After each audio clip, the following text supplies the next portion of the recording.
मेरा नाम आमिर है। मैं एंशिएंट सेमिटिक लैंग्वेजेस में ग्रेजुएट स्टूडेंट हूं। 2 महीने पहले मुझे जेरूसलम की नेशनल लाइब्रेरी के एक बंद सेक्शन में जाने की रेयर परमिशन मिली। यह एक प्रोजेक्ट का पार्ट था जिसमें मैं पुरानी मैजिकल टेक्स्ट्स की ओरिजिन का पता लगा रहा था। ज्यादातर वे लोक कथाएं थी। कम से कम मैंने तो यही सोचा था। जो मुझे वहां मिला उसने मेरी जिंदगी बदल दी। और मेरा मतलब यह नहीं है कि मुझे कोई एकेडमिक अवार्ड मिला वाला चेंज। मेरा मतलब है मैं अब लगातार डर में जी रहा हूं, क्योंकि मैंने कुछ ऐसा बुला लिया है जिसे मैं वापस नहीं भेज सकता। यह तब शुरू हुआ जब मुझे एक अनमार्क कोडेक्स मिला, जो डार्क गोट लेदर में बंधा हुआ था। कोई टाइटल नहीं, कोई कैटलॉग लिस्टिंग नहीं। ये एक 1600s की बाइबल कमेंट्री के पीछे छिपा हुआ था, जो गलत जगह रखी थी। अंदर पेलियो हिब्रू, अरामी और कुछ ऐसा लिखा था जिसे मैं पहचान नहीं पाया। पन्ने सील्स, डायग्राम्स, इंकैंटेशंस से भरे थे। लेकिन एक सिंबल ने मुझे चौंका दिया। एक 6 नोक वाला तारा, 72 छोटे ग्लिफ्स से घिरा हुआ। यह लेमेगेटन या लेसर की ऑन ऑफ सोलोमन का एक रेफरेंस था। मैंने पहले भी ट्रांसलेशंस देखे थे, सभी 17वीं सदी के ग्रिमोयर्स से मिले थे। लेकिन यह पुराना था, बहुत पुराना, और हाथ से लिखा हुआ। आखिरी कुछ पन्ने इंक या खून से सने हुए थे। उनमें 73वीं आत्मा का जिक्र था, जो किसी भी मॉडर्न एडिशन में नहीं है।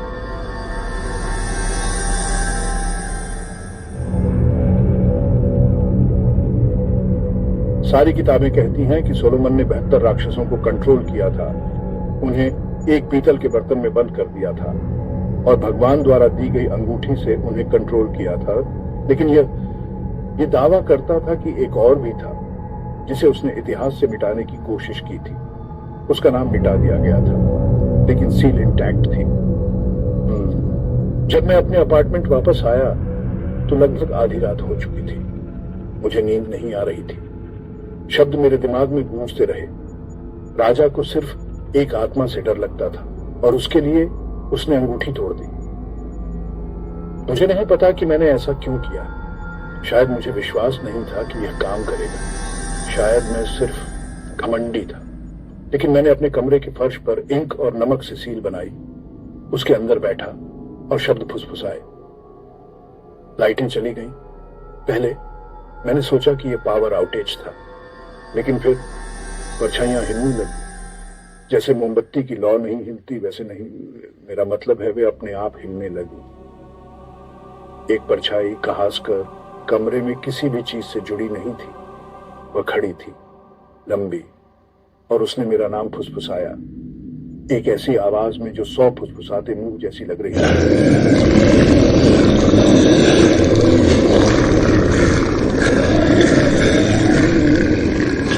मेरे सिर के अंदर से बोल रही थी, यह सब एक साथ नहीं हुआ।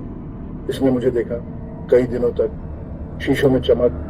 जब मैं अकेला होता था तो मेरी गर्दन पर सांस महसूस होना। मेरे लैपटॉप की स्क्रीन पर हिब्रू अक्षर चमक रहे थे जो मैंने टाइप नहीं किए थे।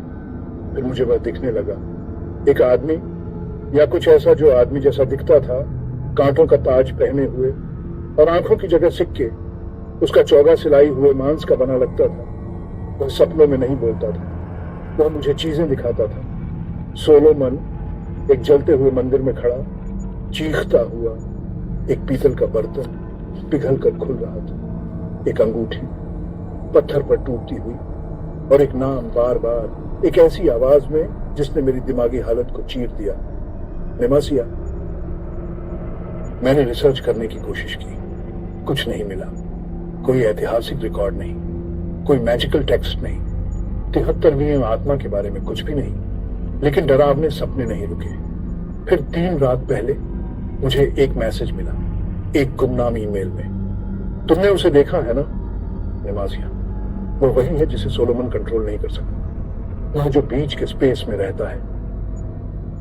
उस पर सिर्फ यह साइन था, डी। मैंने जवाब दिया, मदद की भीख मांगते हुए। कोई जवाब नहीं। कल जब मैं उठा तो मुझे अपने नाखूनों के नीचे ओरिजिनल सील मिली, मेरी स्किन पर खुदी हुई, जली हुई। और अब मैं उसे हर कमरे के कोने में खड़ा देखता हूं, हमेशा पहुंच से बस थोड़ा दूर। हर बार जब मैं पलक झपकता हूं तो वो और करीब आ जाता है।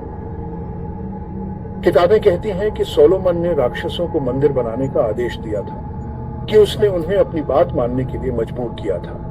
लेकिन नेमासिया एक बनाने वाला नहीं था, वह नामों का डिस्ट्रॉयर था, याददाश्त मिटाने वाला, वह जिसने आदमियों को खुद को भूलना सिखाया। और सोलोमन ने उसे बांधा नहीं था, उसने एक डील की थी। मुझे नहीं पता मैंने क्या आजाद कर दिया, मुझे यह भी नहीं पता कि मैं अब कौन हूं। लेकिन अगर आप यह देख रहे हैं और आपको बिना नाम और 73 निशानों वाली कोई सील मिलती है, वे शब्द मत बोलना, वह सर्कल मत बनाना, और भगवान के लिए आधी रात के बाद शीशे में मत देखना, क्योंकि अगर आपने ऐसा किया तो उसे आपका नाम पता चल जाएगा, और एक बार उसे आपका नाम पता चल गया तो वह कभी नहीं भूलेगा।